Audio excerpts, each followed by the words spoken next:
Okay, everyone,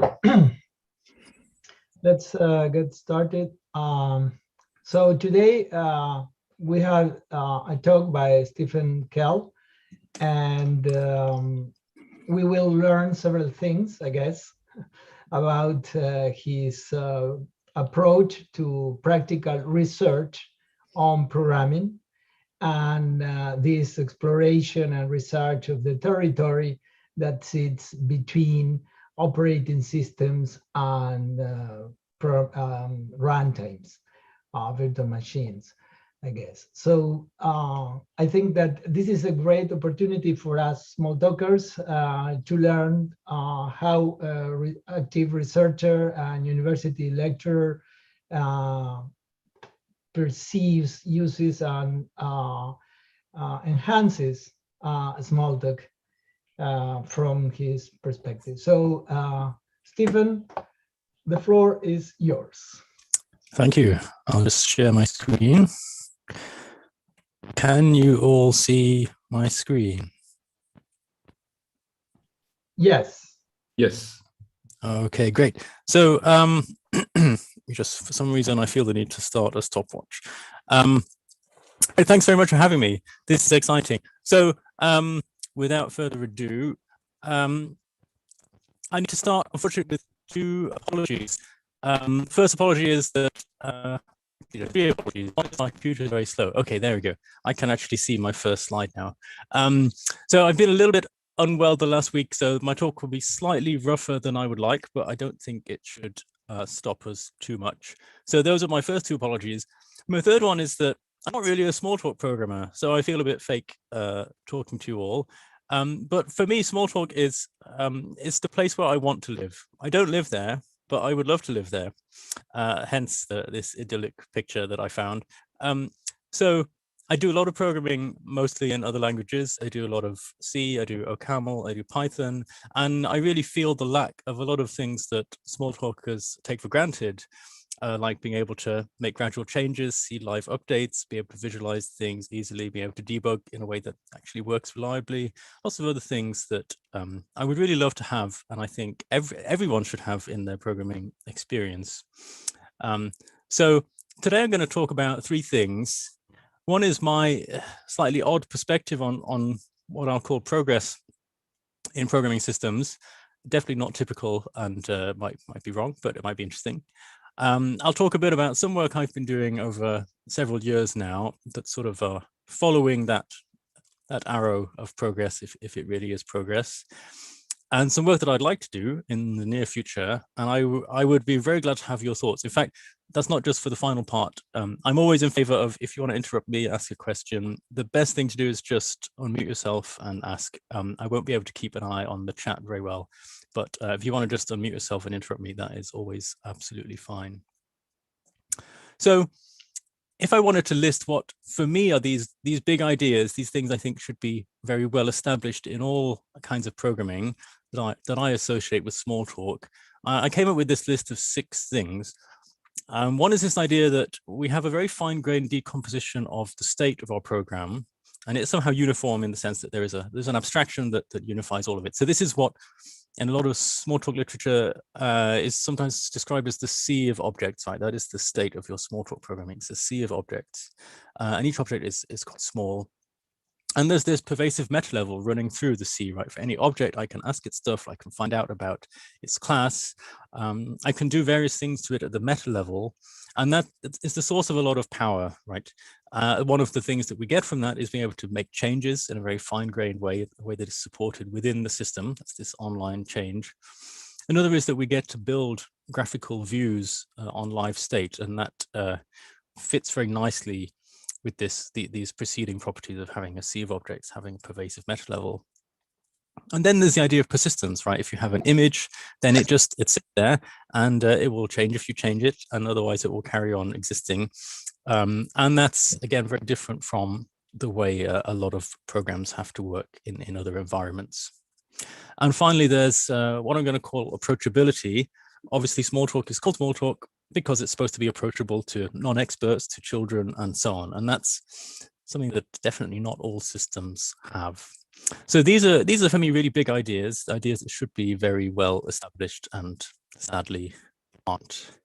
So how does progress happen in computer science and programming languages? And this is my picture of how it sort of, sorry if you've seen this picture before, but it's how it used to happen, which is that you have a vision, and it's a wonderful vision, and you realize your vision, and you see that it is good. So it works by designing and building a system.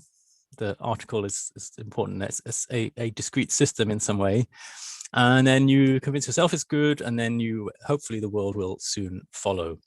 And that happened for a long time, and it happened sort of in the founding days of computer systems, because in those days, computing infrastructure was relatively discrete, right? It came in relatively coarse grains. I really love this picture of, this is a computer being delivered into the offices of Norwich City Council in the east of England in the 1950s, I'm going to say 50s, I actually don't know the date. So it was an era when you could work in this way. You could design and build discrete units, and then you could fairly easily, not without effort, but fairly easily replace what you had before, and that was how progress could continue. But I'm going to claim that actually that hasn't been really the case for a long time, even by the end of the 70s. So these numbers are the numbers of computers in use approximately in these different years. And it was a terrifyingly rapid growth, and especially during the 1970s, I would say. And now it's just off the scale. And so there's one is the sort of number of deployments, the sort of size of the population, if you like. And another is the fact that everything is very interconnected. It's much harder to quantify that, but it's certainly the case that our computer systems are much more interconnected now than ever. And then there's things like the complexity of a single unit is also so much higher, and so on. So what happened is that, well, we have to have a different kind of progress, a different way of thinking about progress. And it's not necessarily a pretty one. So I took, this is the page from the Unix Haters Handbook, one of the early chapters, describes Unix as the first computer virus. And I do think that's appropriate. Other people have written about this quite a lot, of course, like Dick Gabriel and so on. So the way I look at this is saying Unix was successful because it was very good spreading throughout the world.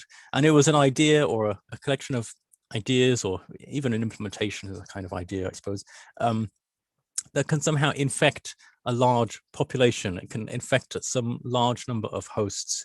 And that could be just in the case of machines, like it's easy to deploy it on a machine, or it could be that the ideas in Unix were simple enough that they could be picked up by other people, or that they could be easily ported to hardware, and so on. So there's many different senses of infection. It's a deliberately vague notion, but I think it's a useful one.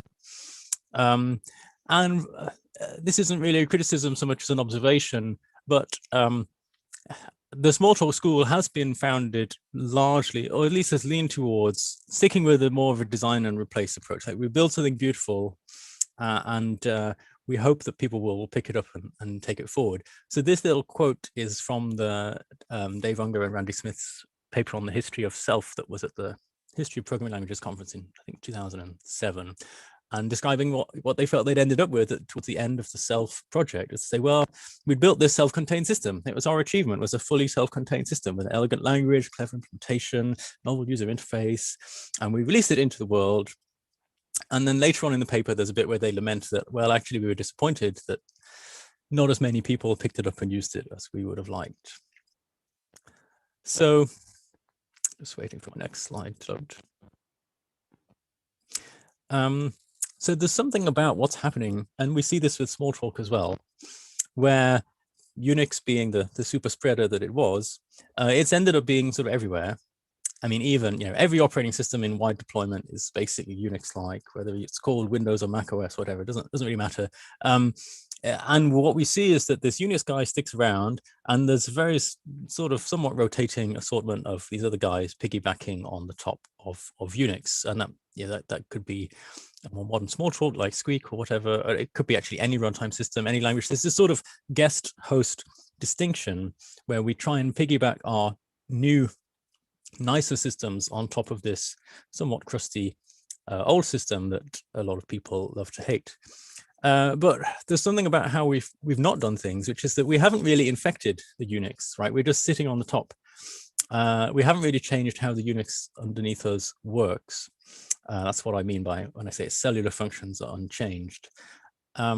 So what I like to think about is how can we actually infect, if you like, this Unix-like operating system with all these really big ideas that we were talking about earlier. How can we give them a really fine-grained notion of state, something like a sea of objects, not just slabs of bytes? How can we give them a pervasive meta level, not just, well, debugging sometimes works? How can we give them some abilities to do this online change rather than recompile and hope for the best? Graphical views, orthogonal persistence, and approachability. These are all ideas that I really think we can think very hard about how to make them in a deep way, things that can be integrated into our host, which for my purposes is going to be Unix. So that's my perspective for what that's worth. And I'm going to now talk about some work I have done or sort of reasonably far along doing in that mold. And again, this is a slide I've used for quite a few years now, but I think it's really worth seeing. There's this paper from UPSA 86, quite a scarily long time ago now, where Tom Cargill, who was writing a debugger to run on Unix, came up with this little insight about what's different. He was contrasting it with a Smalltalk style debugging environment. And he said, well, in Smalltalk, there's not much distinction between the compiler, interpreter, browser, and debugger. They're all part of this sort of sea of objects. They all cooperate through shared data structures. That's the same thing. And by contrast, when he built this Pi debugger, he said, well, it's a relatively isolated tool in this somehow toolkit style environment. And what that means is it interacts with various other services through explicit interfaces, or interfaces that somehow have to be designed. They have more sort of, it's not that other interfaces don't need to be designed, but there's something special about these interfaces. There's something particular about the interfaces that are present in a Unix-like system. But often these interfaces are pretty obscure. They're kind of grungy corners that even expert programmers don't always know very much about. So one of the patterns of my research has been really to try hard to identify and understand these interfaces, and then work at the interfaces, sometimes extending them with new operations, sometimes adding whole new interfaces, but trying to do so in a way that integrates as well as we possibly can, often by extending what already exists. And often I have to sort of bite my lip when I'm describing my work and I'm talking, especially to programming language researchers, because they sort of say, oh, you're doing this thing for C. And I'm sort of saying, well, yeah, so yes and no, because these interfaces, there's lots of them, right? And they're for doing things like linking code and linking compiled code, loading it into memory. But there's also some quite obscure interfaces for things like exception handling. Like, how do I walk the stack? Well, there's a somewhat vaguely standard interface for doing that on a Unix-like platform. And similarly for creating threads, for doing debugging, even for orthogonal persistence, there I'm talking about mmap. So these things all sit underneath any one language implementation. So it's sort of not really doing it for C. It's more like saying the operating system is my runtime. Excuse me. So in the same way that Smalltalk is not really it's not just a language, it's also a system. Then I tend to think about what I'm doing as doing things for Unix, not really for C. And we'll see this again. I'll talk a little bit later about images. And of course, there is a notion of system image in Unix. People use the word image. It's basically in the same sense as with Smalltalk, but they're not talking about a per language or per program thing. They're really talking about the whole system. So that's my little rant about sometimes programming language researchers think about things slightly too languagey. Surprise, surprise. Okay, so what have I been doing for several years now? A bit on and off, but now much more on than off, which is nice. I've been trying to evolve these interfaces in Unix to realize these Smalltalky big ideas that I listed. So the first one I'm going to talk about is trying to, for me, it's the sort of the root of all the rest, really. It's like you need some sort of fine-grained decomposition of state in your programs. And if we can do that, then we can suddenly do a lot more things. But it's one of those things that's conspicuously lacking in Unix. Well, what do we have? We have some amount of reflective capability in a modern Unix. And often it's quite interesting because a lot of these obscure interfaces came along later. And so they're not really in the textbook. They're not really in the Dennis Ritchie Unix paper or anything of the same era. They're really things that came along in the 80s and sometimes 90s, often in Sun OS and later Unixes like that. And one of them is this ability to reflect on the memory mappings. It works a bit differently on different systems, but on Linux you can do something like this. So you can ask the operating system, well, tell me what's in my own address space. What does my address space consist of? And it says, well, you've got a mapping that's, if it happens to be that the cat program that we're looking at now, we've got a mapping of cat, and we've got an area that's heap, we've got an area that's some memory map file and some other libraries and so on. So we've got some view of some coarse-grained decomposition of our program's state, which is better than nothing.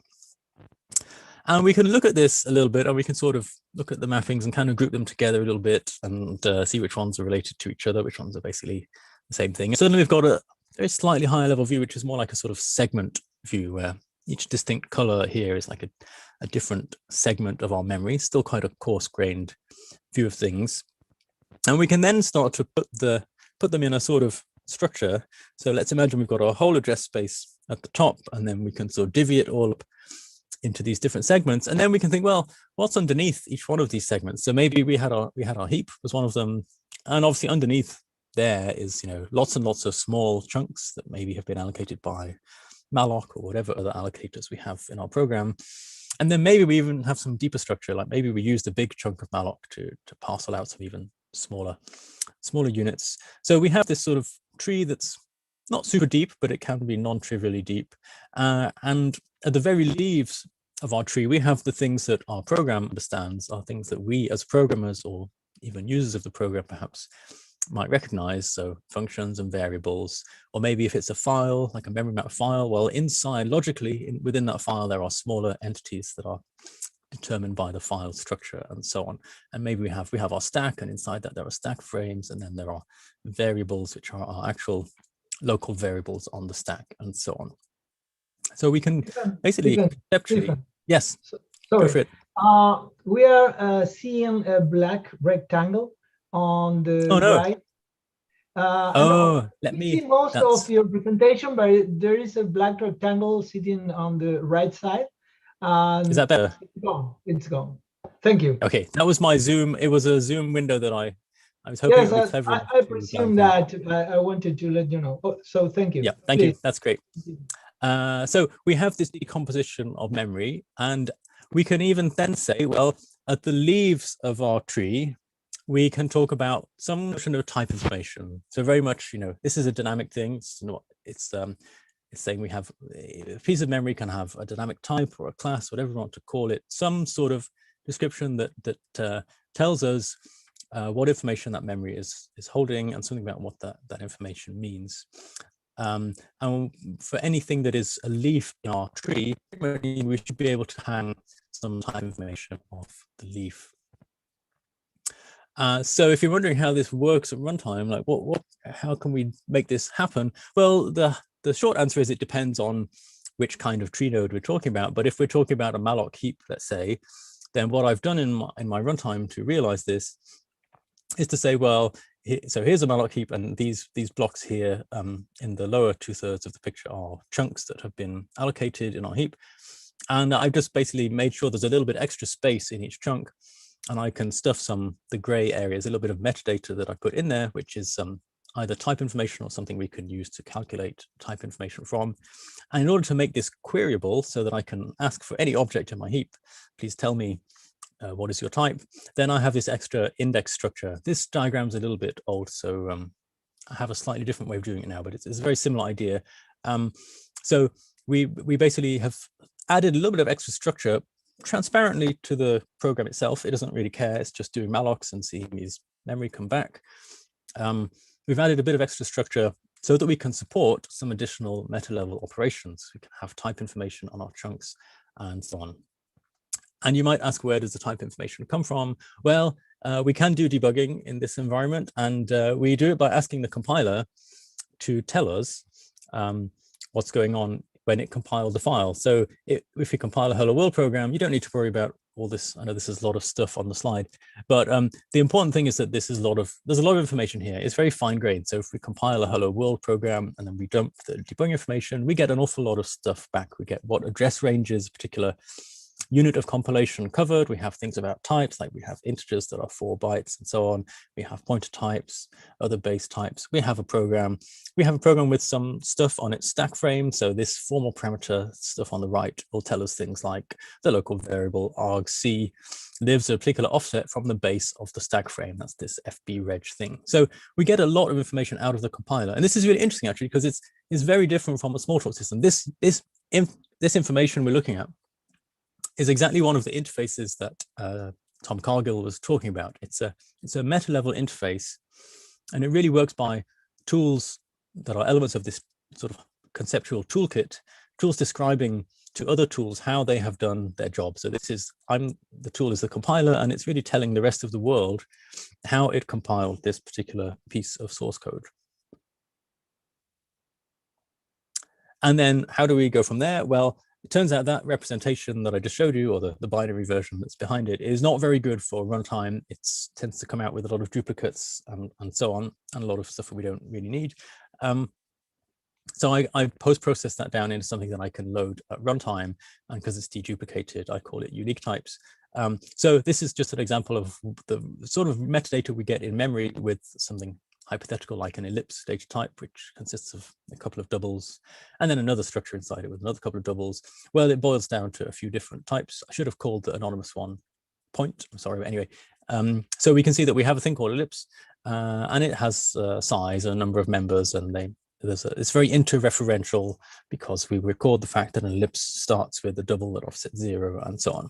So we do some trickery to sort of keep this efficient, keep it unique, and we can do a lot of things with it. So for example, it sort of ensures that we can test efficiently for same type. If we have 2 different ones, we know they should be the same pointer, and we can do a little search if we want to ask, if I'm pointing into memory that happens to hold an ellipse, we can ask, am I also pointing at a double? By doing a little search through this structure, do I have a double at that particular offset in memory from what I'm pointing at? Some people ask me how fast it is.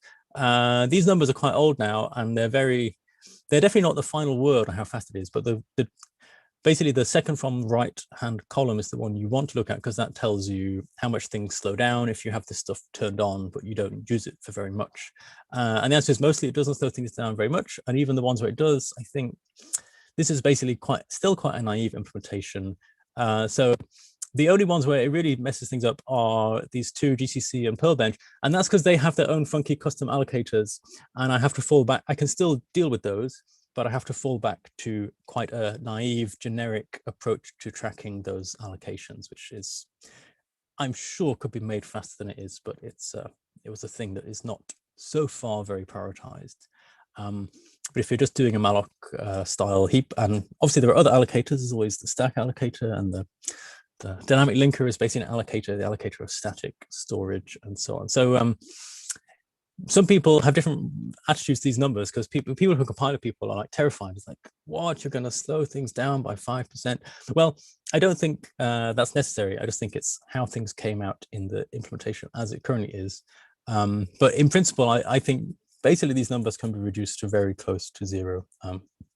We will see, time will tell, but it doesn't have to be an expensive thing to keep around this kind of metadata. Okay, so what have we got? Well, it's still a bit low level, but we are building something that's it's building up to some kind of meta level protocol, if you like, some way of, well, if we have some stuff in memory, we can ask questions about what is in that memory, and maybe even do generic manipulations of that memory. And the abstraction we get is basically, it's not quite objects, it's what I call typed allocations, right? So it's exactly what I showed you in the tree diagram from earlier. And each of these allocations has an allocator that I haven't really expanded on here, but we have identities for different allocators in the program, and some operations that they can do as well. We can ask things like, what is the type of this memory? Where was it allocated? And what are its bounds? And so on and so on. So this system that I'm describing is called Libalox, and it's filling some gaps in Unix. It's giving us this fine-grained decomposition of the state of our whole process. And it's doing it in a way that's sort of integrated with the existing memory mapping idea. It's sort of generalizing that idea into a tree, and it's adding some type information. Okay, so want to talk about next. I don't want to dwell too much on the question of how do we get to objects from here, because I'm going to say that objects are they're a matter of taste. They're an abstraction that is very much inside one language. Exactly how your objects behave is going to vary. So what is method dispatch in one language? Well, it might work a bit differently from one language to another. And so with my work, I'm so far mostly staying more on the systemsy side. I've drawn a bit of a line and I've said, I'm more worried about the abstractions that sit underneath many languages than fixing on how one particular language could work. But what I do think is important to highlight is that there are all these big ideas in Smalltalk, but they should all transcend languages, right? And I could give a whole other talk about sort of polyglot applications of the work I've been doing. But for now, I'm just going to say that if we can get those abstractions right, then the per language sort of portion of the system can be quite a thin lens over this relatively shared, relatively rich notion of fine-grained state. And I'm going to have a little bit of a rant up on this sort of similar subject, which is I think that it's natural and understandable, but also a bit regrettable that we can get a bit tribal about our languages, right? Which is, you know, we're only human. We have this sort of tendency, and one of the sort of design, I'm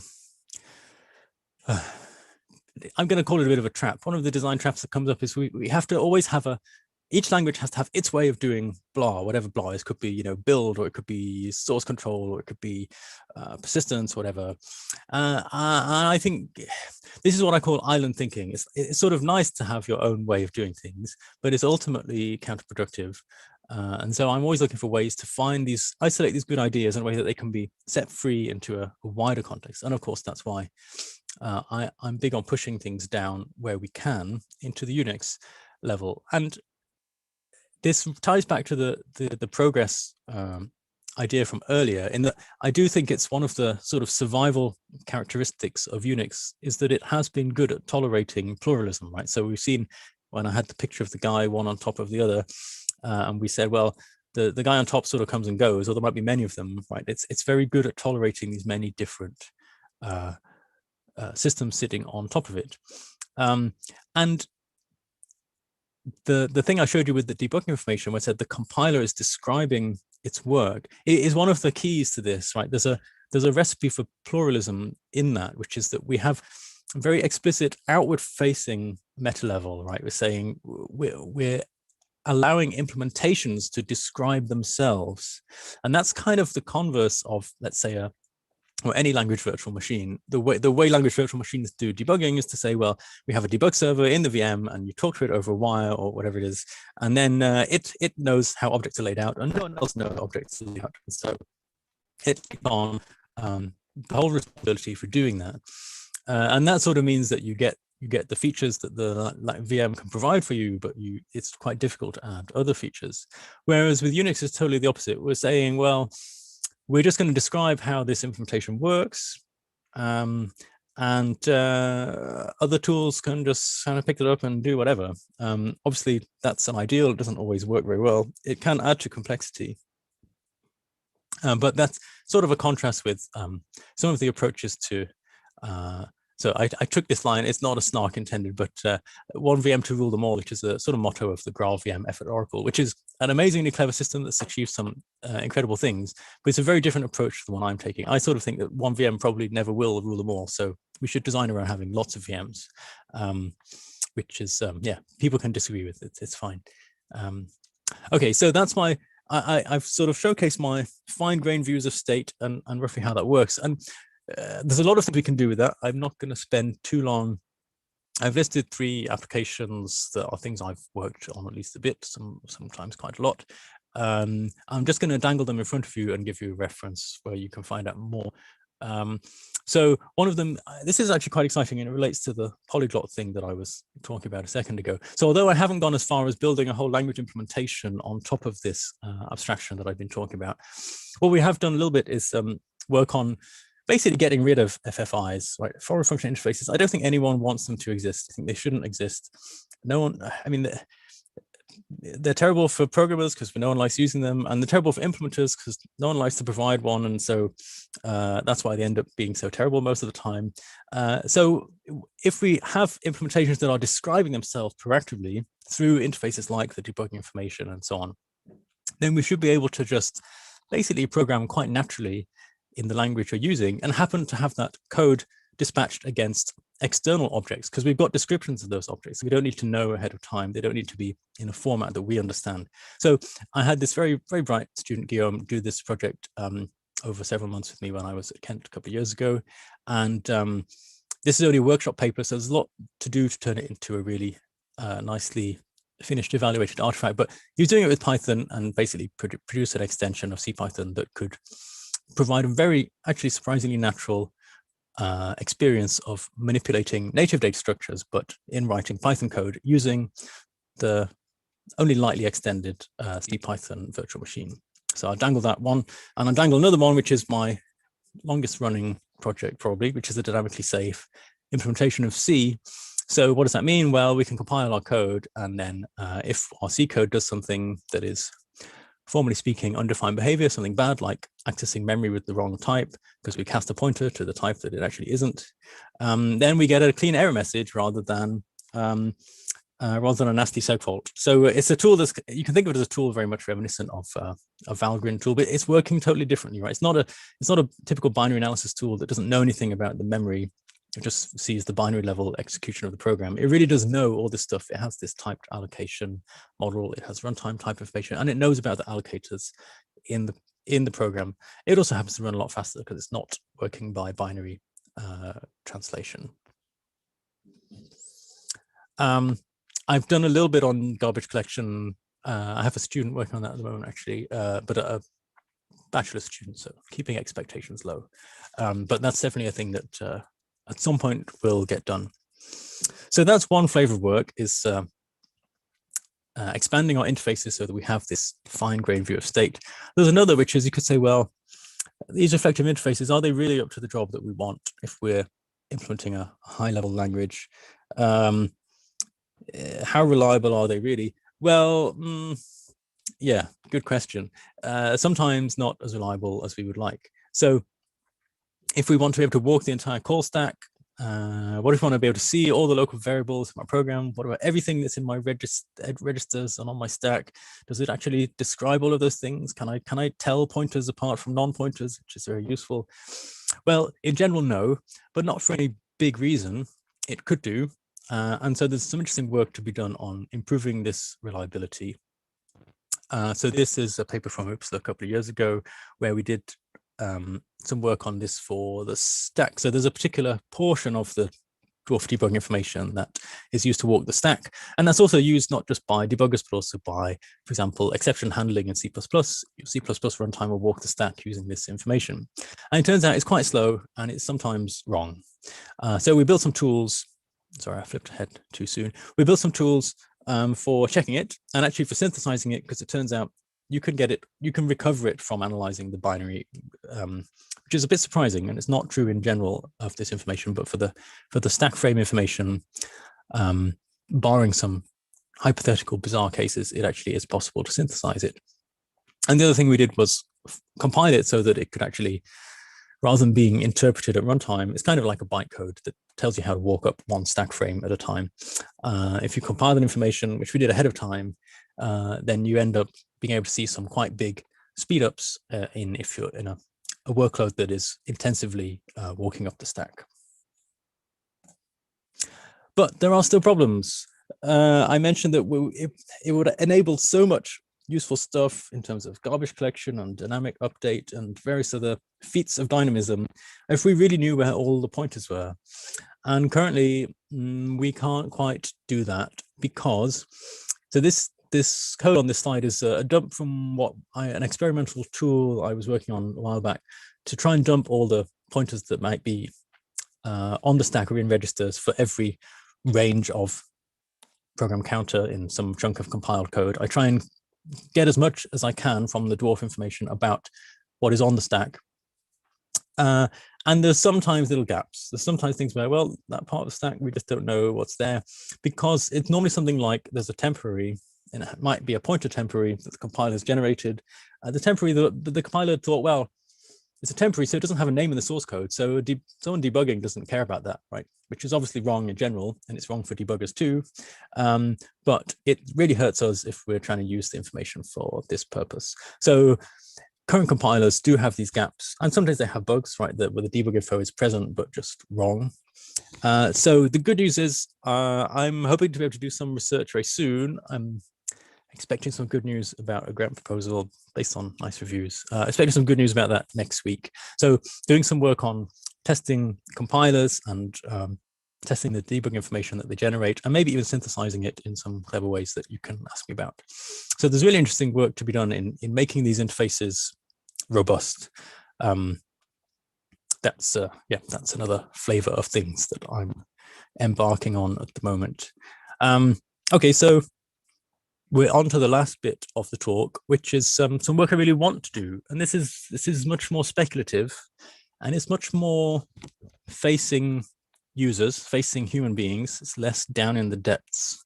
That's good, right? Because Smalltalk is really all about human beings and helping people get things done that they care about. So if I go back to my list of six big ideas, well, I've sort of said that we've got some reasonable stuff going on in the fine-grained state, and we've got some kind of meta level going on that pervades a whole process, and maybe even beyond one process. I didn't talk too much about doing online change, like changing my program from within, but that's the sort of thing where once we have good information about the pointers and all the allocation structures in our program, then we could be reasonably confident that that's tractable. So I put that in orange for now. But there are these three other big ideas that are something I've been thinking about a lot more just in the last few months. So there's three ideas that I'm trying to develop right now. This is in collaboration with Brian Hempel, who some of you might know. Brian is finishing his PhD at the University of Chicago, and his background is much more in user interaction, so the intersection of user interaction and programming languages. So we're interested in files, because so far we've been sort of stuck within one process, if you like. But as we sort of hinted, there's a notion of system image that is very important to people who use a Unix-like system that really spans much wider than one process, and it encompasses also files. They're how people persist their data and also things people interact with directly. So we're interested in files, also interested in how to get this pervasive graphical view going on of our Unix-like system. In fact, I'm just going to talk about the files one a bit more, because this is my not quite finished presentation going on. So the Unix system image involves files, and there is quite a lot of common ground between, well, the way we were looking at files, the way we were looking at allocations a minute ago, which is say, well, in our program, we have a large expanse of memory and we sort of decompose it. And if you remember, in fact, I'm gonna flip forward to this picture again. If you remember, we even one of the things in our address space was, it turns out, memory mapped file. Well, in that file, there's a structure to that file that fits in this conceptual view, even though, well, we need to know the file format in order to access that structure. So, so we want, in some way, we want files to be like heaps, right? We want them to be a sea of small allocations, right? Because that's what, if we know how to read the file format, then that's how we can think of them. But there's also a flip side, which is people don't always access files within a program. They're often accessing them from the outside. So maybe from their shell scripts where they're manipulating files by name. So we also have this sort of directory level interface onto files, just as we have an in-memory sort of memory mapped view of them. We also have this sort of system call language for opening files and reading and writing chunks of them and so on.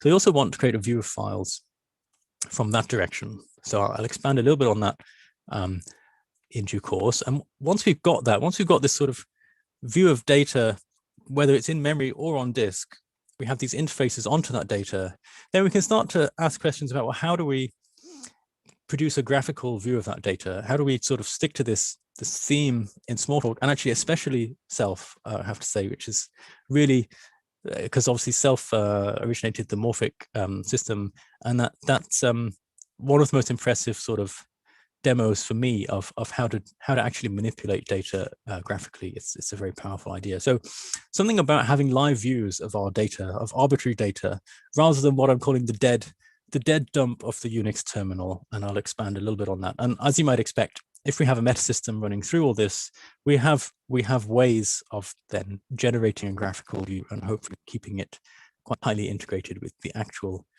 data. So roughly the scheme we want to follow. And again, this is all stuff that we're thinking about, but we don't really know how to do it yet. That's why it's proposed research. It's something about turning bits of data, whether they're files or whether even the interface of a program, if you like, how do I execute a piece of code on this data? We want them to become widgets in our system. And I'll say slightly more about that.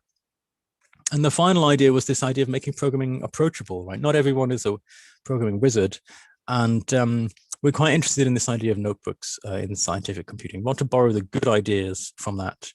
We think there are some mistakes. I think that's quite widely acknowledged at the moment. Notebooks are very popular, but they're not without problems. So a little bit more about files. I won't go on too much longer, I promise.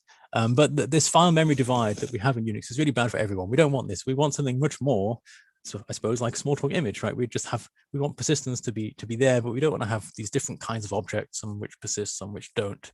That's a source of a lot of complexity. So currently, well, users see files, but they need applications to interpret them for them. The operating system doesn't know anything about files, just knows that they consist of bytes, and it's programs problem. So there is a sort of sea of structure inside files, but only programs know it. So we really want to build a system that can see inside files to sort of help people out so that they're not always reliant on a program having all the knowledge. Excuse me. So, okay, we've done that. We've done that picture. We know what that's about. And of course, inside any binary file, 10 marks for anyone who identifies which file format this is, but really there is this structure, and we can even we can decompose it. We can draw, I've just drawn boxes around the bytes. I happen to know how this file is structured, and we can put our type information on these boxes just like we did with in-memory data. So there's no big conceptual leap there. Obviously, there are idioms that are different file formats. Maybe textual formats have a very different way of encoding their sort of framing, their decomposition. But in principle, we can break these files down and expose that structure. And I mentioned we want to get at this data from the other side as well, from the sort of directory, file and directory sort of interface. So if we have a file that's got some structured data in it, maybe it's top secret staff records from human resources. Well, we should be able to get at it from the directory style interface as well. So there's this idea that we have a naming language embedded in the file system interface. And what exactly is a path name? It is a kind of little language, and there's a scope to expand that language. And this idea always reminds me of what Alan Kay says about objects having URLs, right? The idea that every object should have a URL is to him kind of obvious.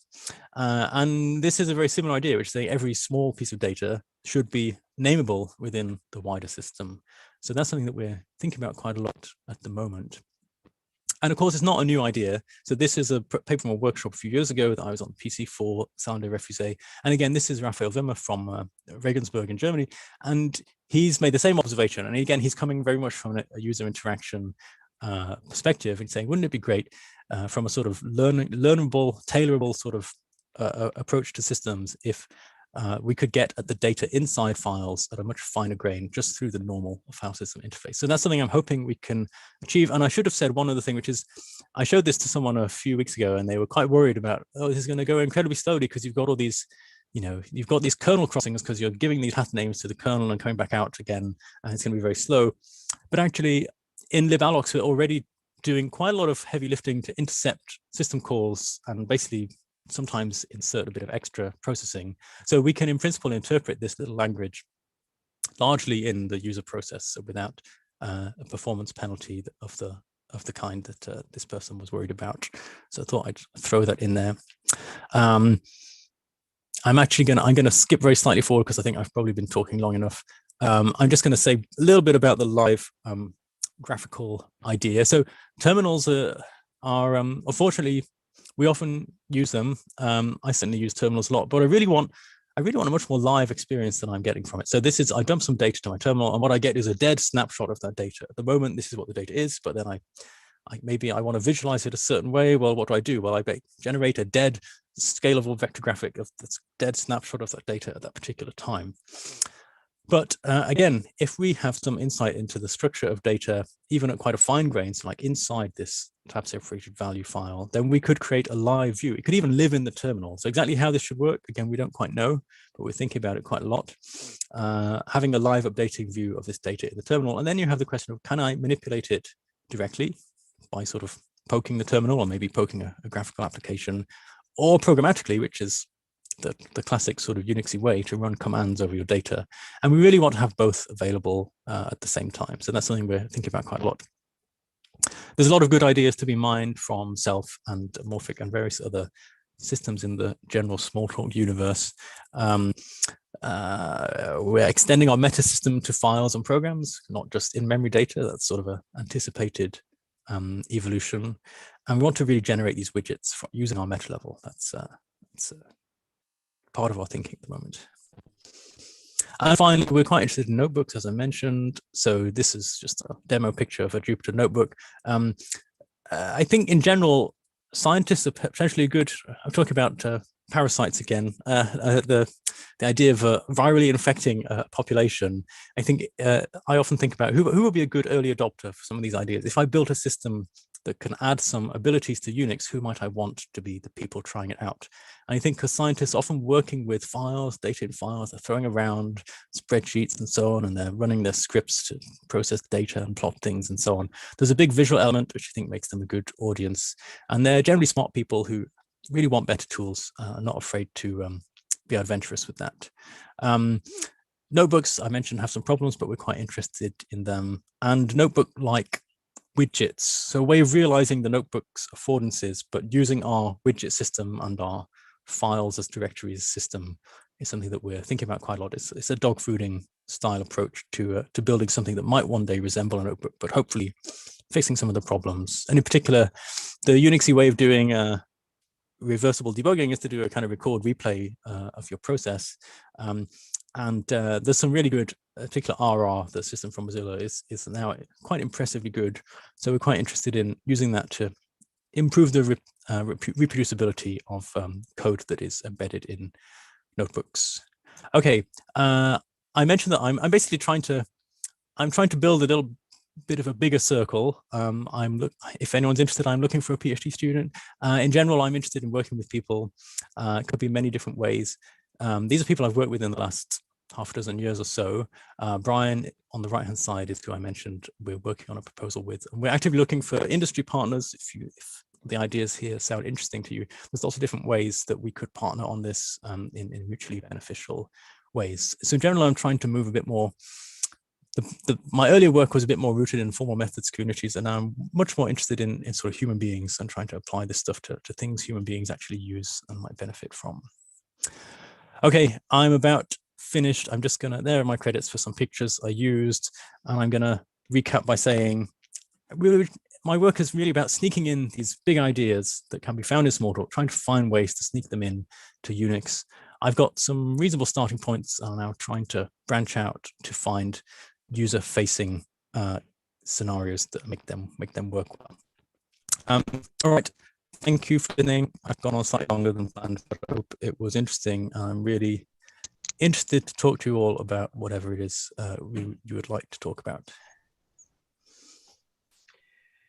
Thank you, Stephen. So for all the people, those who have comments or questions, please unmute yourself and speak.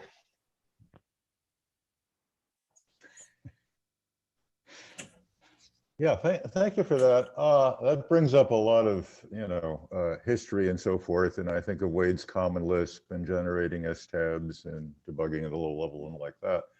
I think in terms of your meta goals, or, I mean, your goals in general, but we call everything meta these days. I go back to Dan Enkel's paper on design principles behind Smalltalk, that the reactor principle, every object, every component accessible to the user should be able to present itself in a meaningful way for observation and manipulation. And so that's what you're sort of trying to do bottom up. And I think that's a laudable goal. And I think that leads into the need for self-description, both in terms of interfaces and in terms of really runtime models. And at some point, you'd like a user model of user usefulness in order to meld what you're trying to do with a sort of bottom-up view. That you're going to have to build a certain amount of scaffolding that says, how do I make this visible and useful to someone, approachable, which means I can raise a level of abstraction and be able to, do the user interface thing, which is, where am I and what can I do here? The two questions of user interface. So that's sort of my general. Sorry, it's general comments, but I thought that might. No, that's good. It's reassuring because I often, when I'm talking on Zoom, especially, I'm often wondering, is this making any sense to anyone? But you reassured me that you got it, so this is really good to know. Hi, could I ask a question? Sure. I really enjoyed this talk, and the library there is very interesting. I'm going to look at those papers. You mentioned that there's this obvious problem of language tribalism, but to me, it seems that this problem of Unix, which is a problem because it's computing in the main as a monoculture, it itself is kind of tribal. And I don't think it's just for practical reasons that everything is a Unix. I think that there are other aspects that are reinforcing this culture, in particular, the way that undergraduates are educated. So when you bring in an undergraduate and you show them Unix, they think computing is Unix, right? Or that programming is a certain thing. So, as an academic, how do you address that part of it? I mean, I don't see Unix going away without that part of the culture changing. And of course, universities are geared towards training people for jobs now rather than. Right. You've hit the nail on the head there. It's a constant struggle as an academic. I'm always fighting that we should widen our curriculum so that we don't just teach what we perceive is immediately useful in industry, but we actually try and show a broad range of systems, past and present, even things that quote unquote nobody uses anymore, which I always think is usually wrong when people say that, but yeah, it is a constant battle, and I don't have a good recipe for countering it, because you're absolutely right that it is these ideas are out there, and I wish I understood what. I don't know why other academics. I would hope that academics would be receptive to this idea that we need to teach breadth, and that good ideas are found in many different places. But it's amazing how few of my colleagues actually think that way. So, yeah, I often get a bit sad about that. I do what I can in my little corner to counter it, but how to do it more widely, I don't know, which is a shame. Yeah.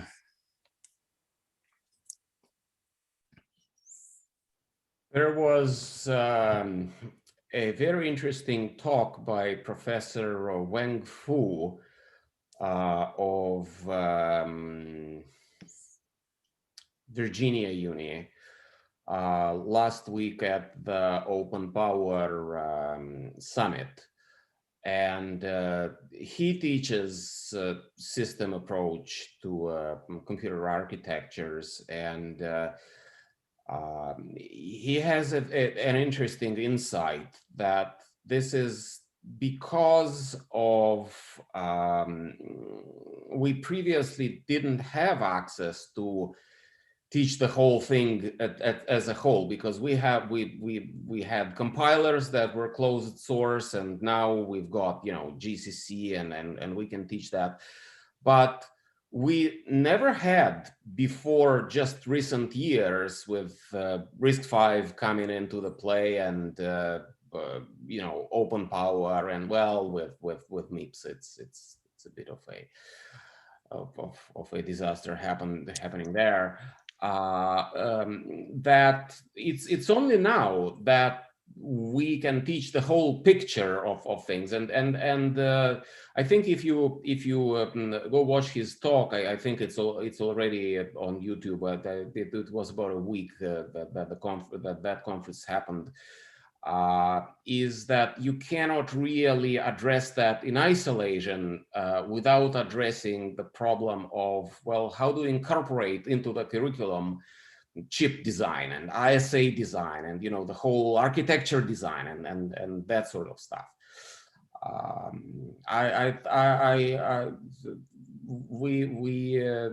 He and I kind of agreed that we would continue talking about this after Open Power, but with this preparation for small talks is kind of the time right now is very stringent, so it's gonna wait. But it's gonna be very interesting to, you know, to sit all three of us, or, you know, whoever else wants to join in and talk about that, because I think he's really right that there's, you know, it's not just about Unix, and it's not just about C and about how you know, the C compiler and the tool chain, how that works. It is critically dependent on teaching the whole picture together with the hardware design, and unless you fix that, which is what he's trying to do at Virginia Tech, you know, that's the way how you fix that. Thanks. I will take a look at this. Yes. So that's Boris. Sorry, Boris. If you have the link to the talk, could you share it on the comments, on the chat? I will have to fish for it, but I will. But if you mean the Buenos Aires Slack, I will post it there. Okay, so anyone interested in getting that, contact Boris or myself. Right. Okay, thank you.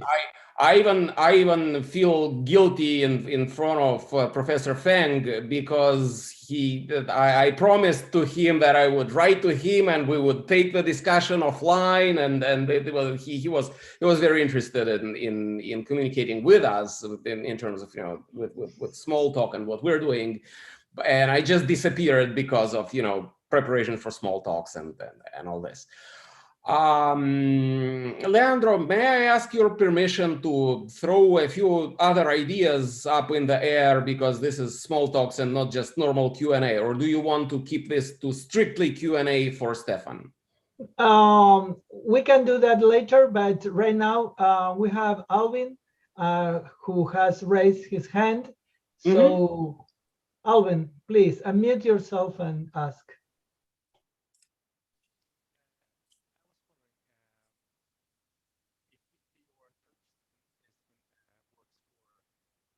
Languages that runs in virtual machines. You're very quiet. I can't quite hear you. Okay. That's better. Do you hear me now? Yep. Yes, good. Thanks. Thank you. Thank you for a great talk to begin with. I was wondering, do the library you have been developing, Allocation, does it work with languages that use some language-specific virtual machines to be run, like similar to the GVM and? Right, great question. It currently doesn't, but that's a small matter of programming. Yeah, so basically it needs to know a bit about how memory is allocated and a bit about whatever notion of type you want to associate with that memory. And in the case of native tool chains, I can get that from the debug info. It can come from other places. It could come from the VM directly. It could come from some instrumentation that you insert into the VM, but there has to be some amount of hooking and some amount of retrofitting. I have a lot of thoughts about how this can be done in different virtual machines. We did a little bit of it with CPython, with the work with Guillaume that I mentioned, with the getting rid of the FFI. But actually, I'm pretty sure we deliberately parked it at a place where it wasn't quite as good at introspecting on C Python as it was at making Python introspect on C code. So there is in general some work to do, but one of the sort of hypotheses of the design is that this is doable at reasonable effort, because so I even had I did a little bit of hacking on V8, but it was very preliminary. It didn't really get very far, but I've yet to see a case that I thought was like show-stoppingly hard, but it does take effort that is, yeah, it's VM hacking effort. It's never going to be trivial. Thank you. Tim, please go ahead. Hi, Stephen. Your talk seemed aimed at a very low level, almost like your local machine and FFI to local things. And I'm just wondering, like, because my initial reaction was, yeah, there's Linux and Unix underneath all this, but in a web world, I don't deal with files anymore. I deal with buckets and higher level concepts. And if I want to send an email, I don't call a DLL. I connect to a service and it sends an email. And I'm just wondering, whether it seems like your ideas sort of could scale to that level as well. I mean, do you focus at that kind of local machine level, or is the web the machine, and are the things that you're thinking, expandable to that area, at a big grander scale? Great question.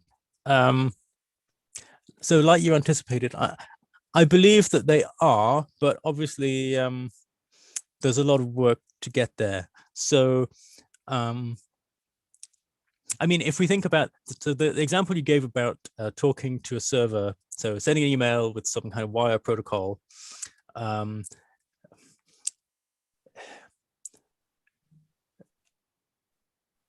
do I want to go with this?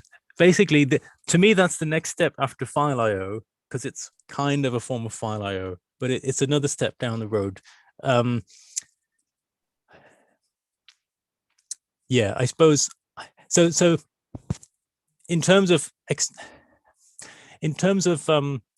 lot of the concepts in, let's say, distributed systems, networked I/O do still fit this pattern, right? Because you could imagine you're sending messages over a socket and they have some kind of structure, and we want to be able to see that structure and the sort of gaps in the operating system where it's not actually telling us if I open a socket, well, I need to talk this protocol over the socket, and the protocol has this encoding, and all that stuff could actually fit quite nicely in a similar framework to what I'm describing with files. So that's like the good part.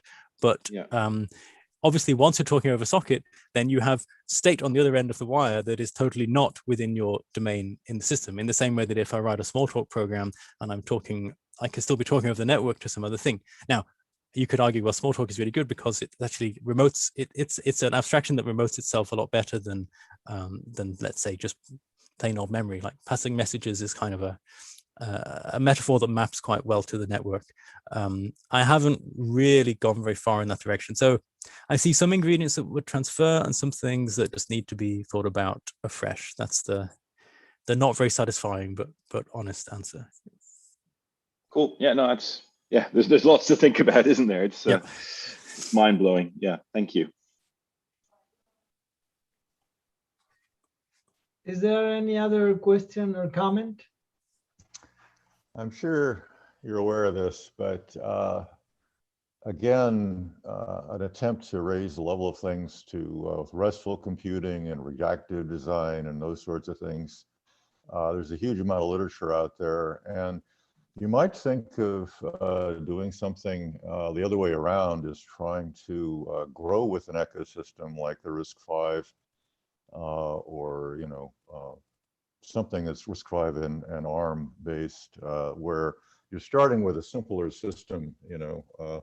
Again, a microkernel approach, Cell 4, Phoenix, something like that. That start with something that is a living ecosystem, runs on real hardware, but it's small enough that success becomes easier than trying to do the full bottom-up heavy lifting from the bits, because you need to do both the top-down and bottom-up at the same time. Yes, you're absolutely right that I'm I tend to pick the hardest, the research with the most engineering effort required is sort of the kind I seem to be picking, and it's good to. So I am somewhat tangentially, but somewhat tangentially connected to the Cherry effort, which it's the capability extensions that's RISC-V and ARMA, but it's been specified for both of those. So it's some sort of, that's a really interesting link that you mentioned, like trying to do a more rooted in one of these evolving, emerging systems. Yeah, okay, that's a really good link that I should follow up. Thank you. Yeah, well, I mean, just thinking of software entities as things that could move around from one machine to another on a network and have some sort of persistent state that can be rolled back or cloned and so forth. And that's just, I think, getting to things that are useful enough and self-presenting at the same time is kind of the place you want to head toward in terms of usability. Just a thought. Thanks.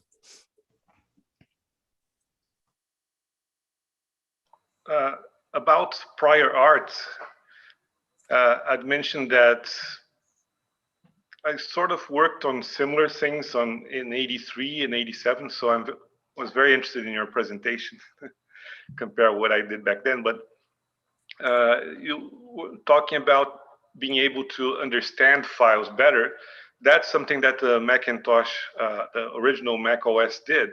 You had the files had the data source, which were unstructured bytes, and then you had the resource fork that had something that was completely known to the operating system. So I could look in the resource fork and, oh, this is a piece of code, this is an icon, this is some text that I can translate to different languages, this is a menu, so on. So it was a very object-oriented thing. And when they switched to Mac OS X, then they brought from Next the idea, okay, so it's no longer a file, it's I present it to the user as a file, but now it's a directory, and each little piece it's its own little file, which is very inefficient. Because a file takes a minimum of one allocation block. So if you're going to store 20 bytes, that's not very efficient. So some of the interfaces you showed actually, I think, came to Linux via Plan 9, where you can see what was internal kernel information now as virtual files that you can allocate. Damien also mentioned herd, where a directory has a bunch of processes, not necessarily files. So they might be files, but they might be other processes.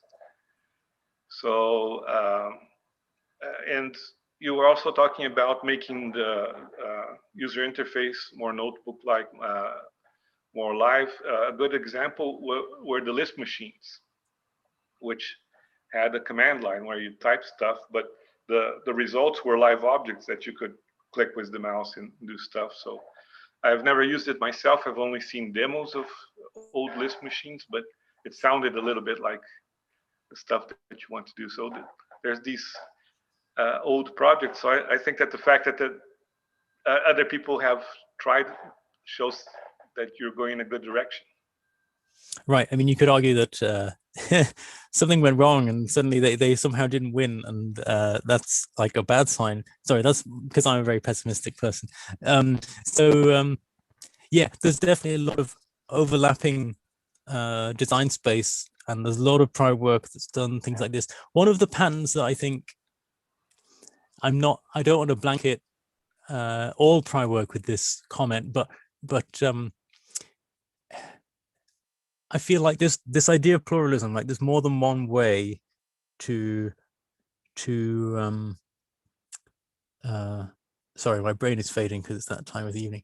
There's more than one way to look at a particular piece of state, or maybe, so let's say, so with the example of herd, I read about herd a little bit, and it was because it had this idea that a file can nominate a particular, I might be getting this wrong, like nominate a program to interpret it.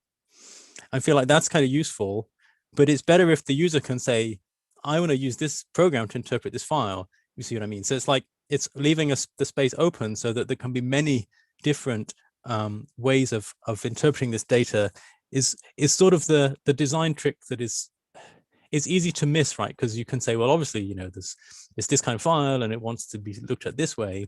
It's easy to build in an accidental kind of monism in your design, and that's doing this stuff in Unix really forces you, because you're starting from basically nothing, right? You're starting from, oh, did we have this view of a file that's just bytes and we need to somehow recover structure from it. It kind of forces you to think about how do we engineer it so that these many different ways of doing this are all sort of equally available.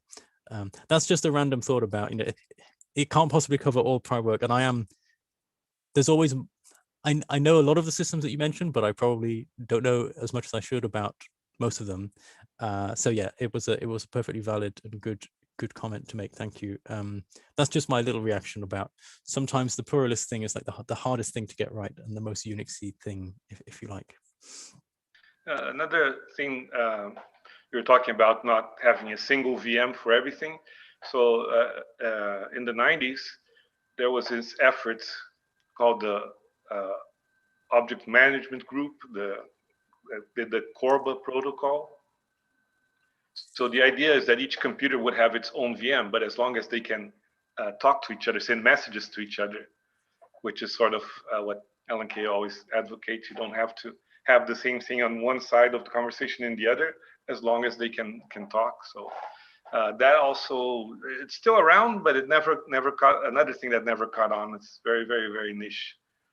Yeah, there's something about that. It seems to be that whenever you get a big bunch of vendors together to try and design something like that, you end up getting an overcomplicated mess. And that seems to be the historical verdict on most of what the OMG did. I hope I'm not being too unfair.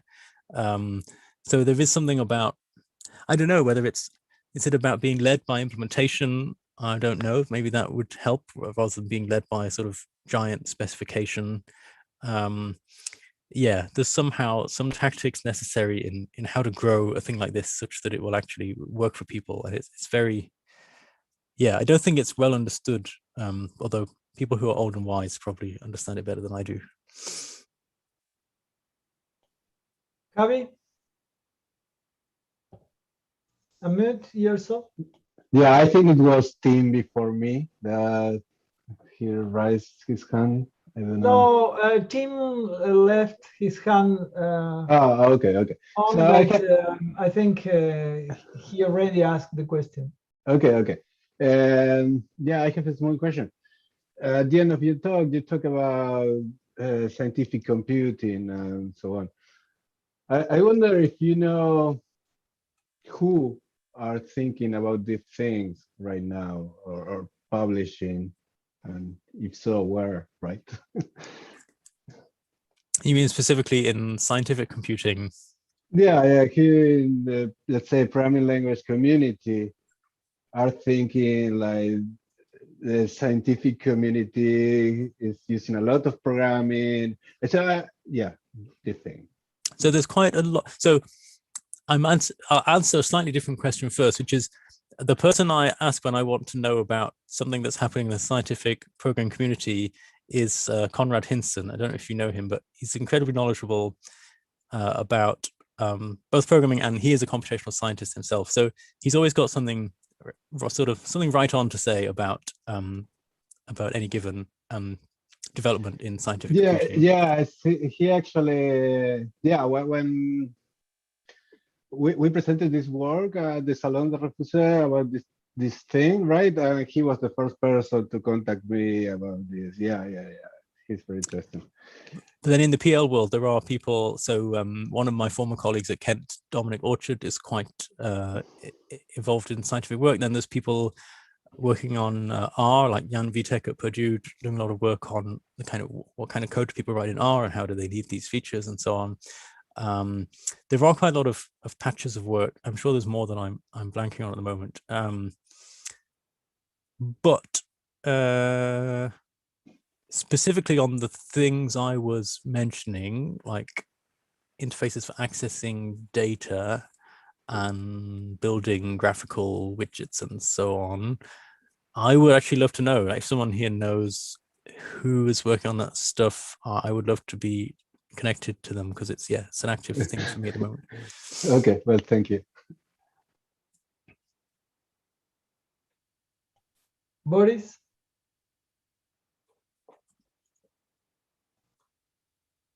All right.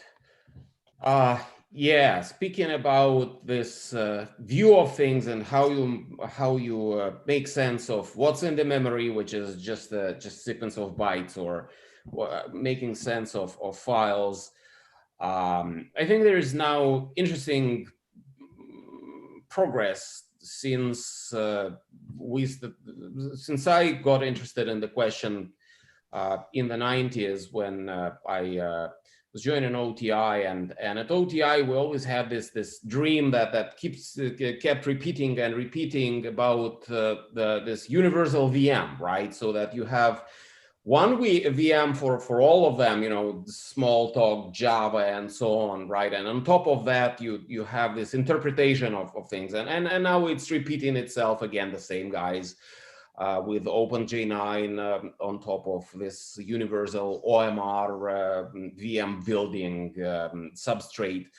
And the recurring question, the recurring problem is, okay, well, you have different object representations, right? Like, okay, well, in the memory, well, how do you access a instance slot inside an object? Right, and in your Java VM and in your Smalltalk VM, obviously the object format is different.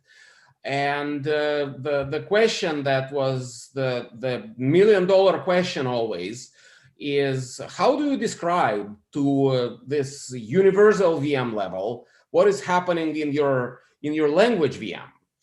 And there seems to be a lot of progress now in the VM community and generally in the programming languages community. And we've got interesting programming languages, like there's not talking about low level, but it seems that the answer is really not dependent on what kind of level you are at. You can be at the level of bits, and then the processor manipulating these bits at the lowest level, or you can be at the highest level, the processing XML and that kind of stuff.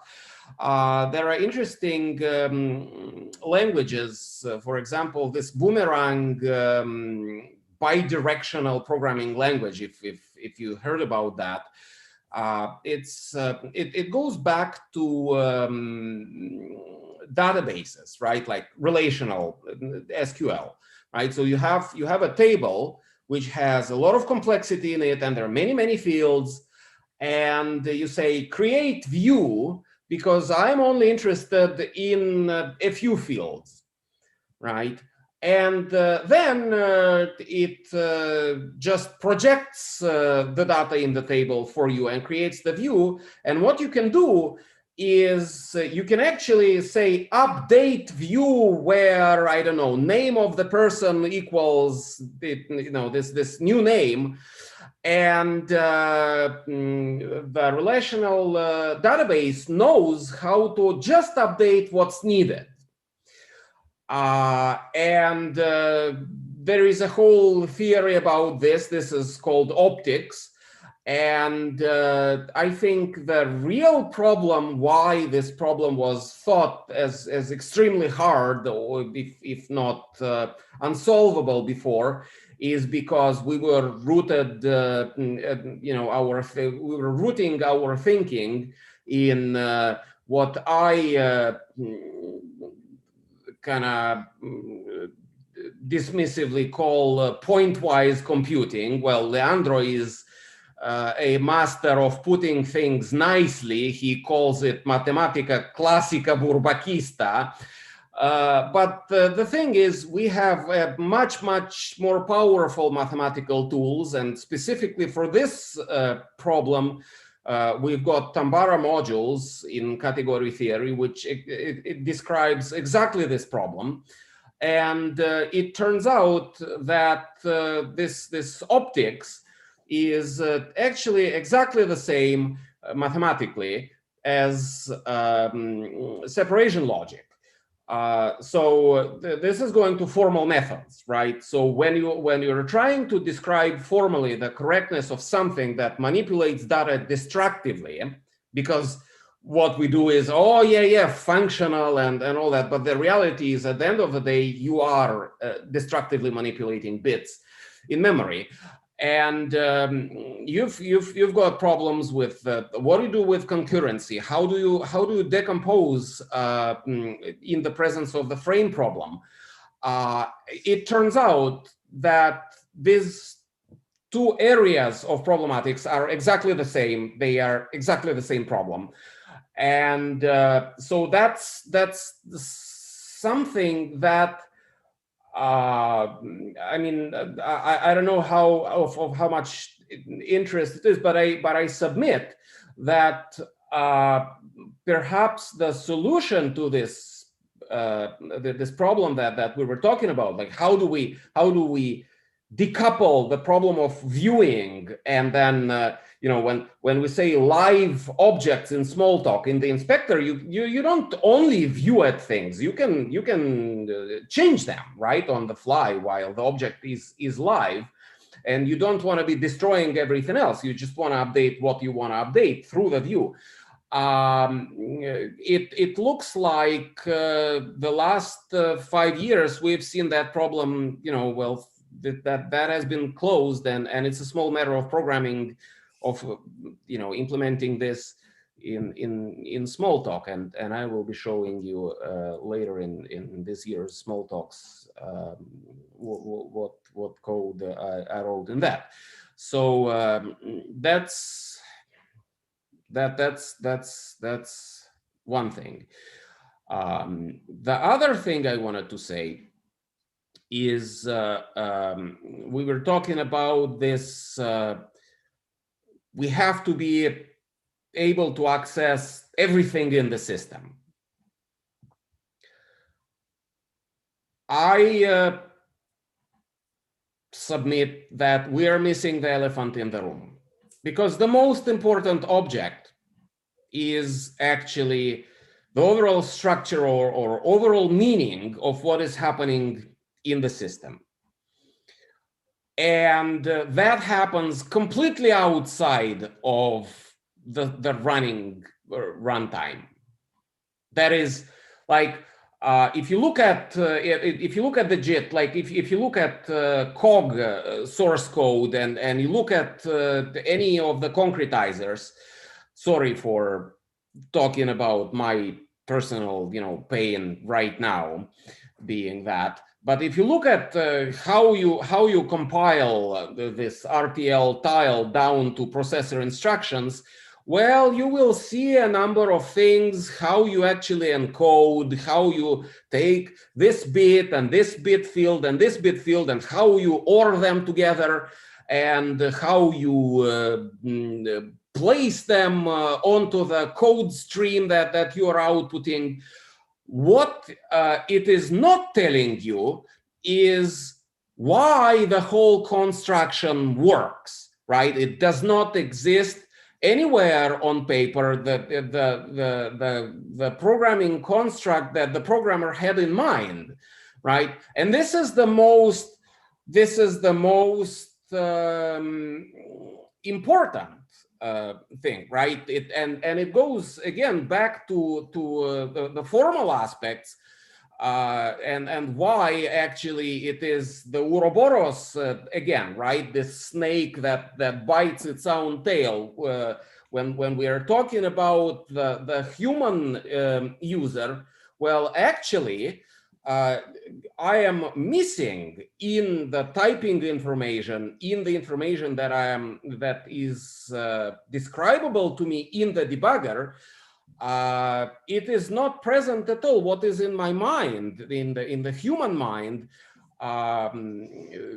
what I am thinking, why this program that I am writing, why it is going to work.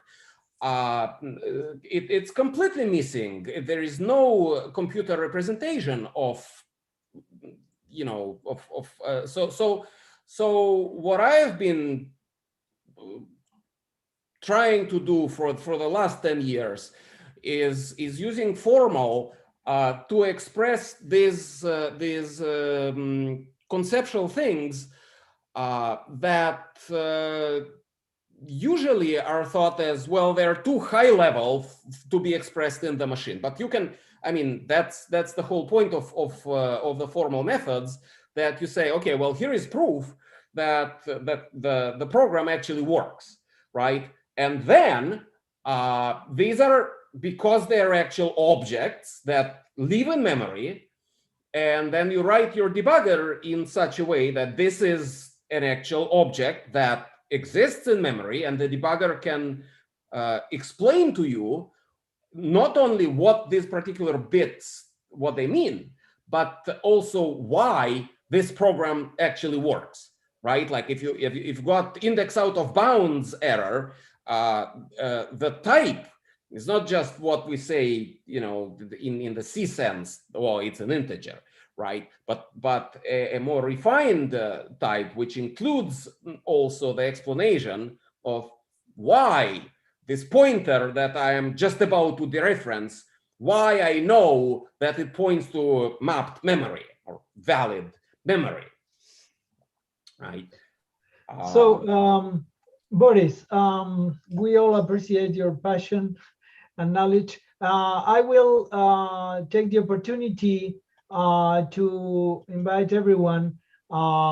It's a pre-announcement of some talks we have in 9 days on November 19 and November 20, Friday and Saturday, about super optimization, program synthesis, symbolic execution in the PowerLite compiler. And I have read an introduction on the other talk on Saturday by Boris, refinement, reflection, and deep theorem proving in Smalltalk. Very interesting. And then a hacking session on Powerland and Cheat Super Optimizer. So I invite everyone to keep an eye on the announcements on these talks. And we have run out of time. So I would like to thank Stephen and everyone for showing up, and see you in 9 days. And thank you very much, Stephen, for your talk. It is very interesting, and we will have to repeat these sessions in the future, because as Boris was emphasizing, this has a lot of connections with many other things. Very interesting. Thank you very much. Thank you for having me. Our pleasure. So thanks everyone. Bye-bye, and see you in the next sessions. Bye. Bye, everybody. Thank you.